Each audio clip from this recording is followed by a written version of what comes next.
CJ. And I'm Aaron, and we're the Masters of Boredom, where nothing is off the table.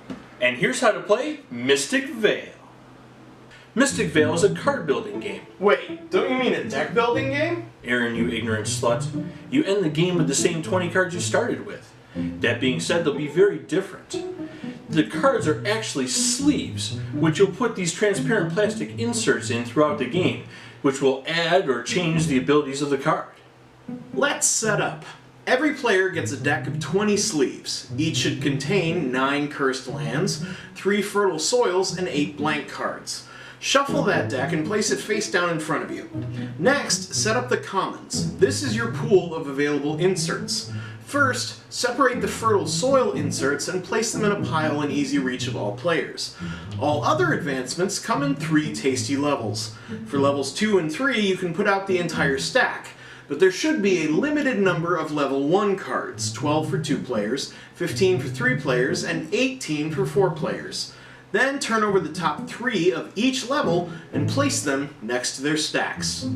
Next, it's time to set up the Vale. Vale cards have 2 different levels. Shuffle each level's cards, pile them near the commons, and put out 4 of each level. Finally, you have to set out the correct number of victory tokens for the amount of players. For 2 players, put out 23 points in tokens. For 3 players, 28 points. And with 4 players, you need 33 points. Shuffle the mana tokens and hand them out randomly. Whoever wound up with the star is the first player, and you're ready to play. On your turn, flip over the top card of your deck, but leave it on top of your deck. This card is, appropriately, your on-deck card. Then, place that card into your play area, aka your field, and flip over a new on-deck card. Repeat this until you have 2 cursed lands in your field and a 3rd cursed land on deck. Now you have a decision to make. You can put that 3rd cursed land into play and flip over a new on-deck card, but notice the red decay symbol on the cursed land cards, among others. If you ever have 4 of these between your field and your on-deck card, your field will spoil, and your turn will end immediately. The only silver lining to this is that you will charge your mana token, assuming it's not already charged, in which case you're just screwed. Or you can choose to stop before you spoil. If you do, you harvest everything in your field, giving you the mana that you can then use to purchase advancements from the commons. Count up the mana available on the cards in your field. Remember, the on-deck card doesn't count. Advancements can provide many different possible bonuses. Some provide extra mana, others provide spirit symbols, like the paw, the leaf, the sun, or the purple wild symbol. These can be used to purchase powerful Vale cards. These go in your play area and provide either a permanent or temporary ability, or just worth victory points at the end of the game.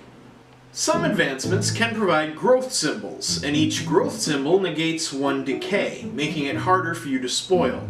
Other advancements provide victory points. The blue VP symbol provides a victory point token whenever you successfully harvest it from a field, whereas the gray VP symbol gives you victory points at the end of the game.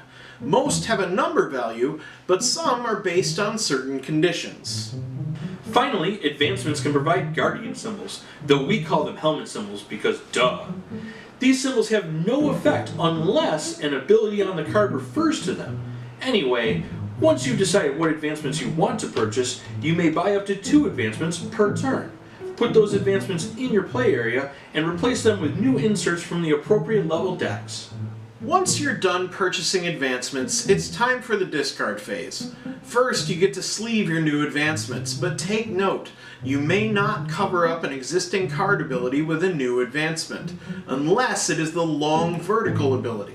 You may cover a long ability with another long ability if you so choose, but obviously this negates the covered ability.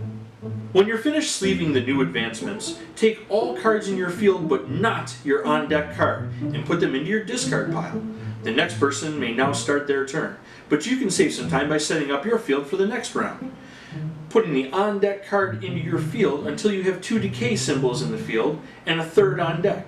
This saves an immense amount of time, especially when playing with 4 players. 2 more things to cover. First, the mana token, which is charged when you spoil, may be flipped back to its inactive side to give you 1 additional mana during a harvest phase.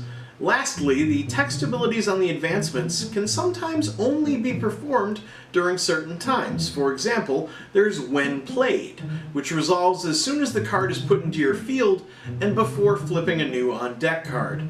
There's also Harvest abilities, which naturally resolve if it's in your field during the harvest phase. And finally, ongoing abilities are always active no matter where the card is, like Herpes. Once the final VP token that you put out during setup has been claimed, finish the round so that all players have had an equal number of turns. Further VP tokens can still be claimed, just take them out of the box. Once the round is complete, the game is over. Count up your victory points between your tokens, the advancement card gray symbols, and the Vale cards. Whoever has the most points becomes a super druid and ascends to become a new farm god. Or I could be projecting. The rulebook does contain some clarifications on some advancements, so make sure to check that out if there's any confusion. But otherwise, that's it. Go mystify some Vales. I'm CJ. And I'm Aaron. Thanks for watching. Don't forget to click that like and subscribe button if you want your harvest to be bountiful. My pants are bountiful! Stop it. I'm not kidding.